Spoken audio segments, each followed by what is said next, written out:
হারের ভয় ঢুকে গেল ফলতার পুষ্পা। নির্বাচন থেকে সরে দাঁড়ালো জাহাঙ্গীর খান। ভয় পেয়ে পালিয়ে গেলেন ফলতার তৃণমূল প্রার্থী নিজেই। ভয় বিজেপিকে ওয়াকওভার দিল তৃণমূল।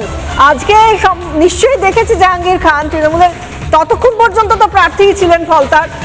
আজ কিভাবে গেরুয়াময় হয়ে গিয়েছে ফলতার যে 25 কিলোমিটার রাস্তা জুড়ে শুভেন্দু অধিকারী রোড শো করলেন, সেখানে ফলতাবাসীর যে বাঁধ ভাঙা উচ্ছ্বাস, তা নিশ্চয়ই কোনো এক গর্ত থেকে দেখেছিলেন জাহাঙ্গীর খান। সেই জন্যই হারের ভয় ঝুঁকে গেল ফলতার পুষ্পা। তিনি বলেছিলেন টাইগার জিন্দা হ্যায়, তিনি বলেছিলেন পুষ্পা ঝুঁকেগা নেই, কিন্তু ঝুঁকে গেল। আমাদের সঙ্গে deputy executive editor Mayukh Ranjan Ghosh রয়েছেন সরাসরি নিউজরুম থেকে। ময়ূক, এই বাঘ, স্বঘোষিত বাঘ কোন জঙ্গলে পালিয়ে গেল?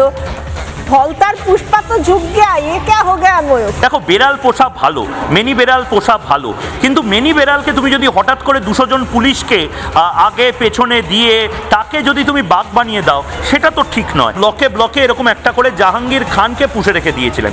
এই জাহাঙ্গীর খানরা, পুলিশ যদি তাদের থেকে সরিয়ে নেওয়া হয়, জাহাঙ্গীর খানদের মূলত ফুটোমাস্তান থেকেও অধম কোনো চরিত্রে হয়তো লোকে বিবেচনা করবে। তারা ফুটোমাস্তানও নয়।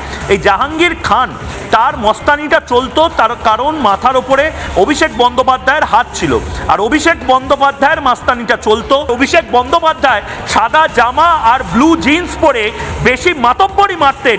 নিজের বাড়ির সম্পত্তি কর দিতে পারেন না, নিজের বাড়ির আলাদা করে পারমিশন নেই, প্ল্যানিং নেই। খান বুঝতে পেরেছে যে এবারের সরকার এত লাইটলি এই জাহাঙ্গীর খানদের নেবে না।